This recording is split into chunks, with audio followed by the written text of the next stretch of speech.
नमस्कार. आज बनवते उरलेल्या भातापासून अगदी मऊ स्पंजी खमंग असे आप्पे. त्यासाठी आधी राहिलेला भात घेऊया. मग त्यामध्ये 1 वाटी रवा, 1 वाटी दही आणि थोडंसं पाणी घालून 10 ते 15 मिनिटांसाठी भिजत ठेवूया. मिक्सरच्या भांड्यामध्ये बारीक फिरवून घेऊया.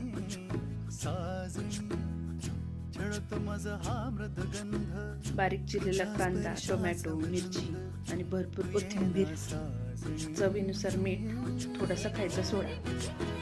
आप्पे पात्राला तेल लावून त्यामध्ये आप्पे सोडायचे.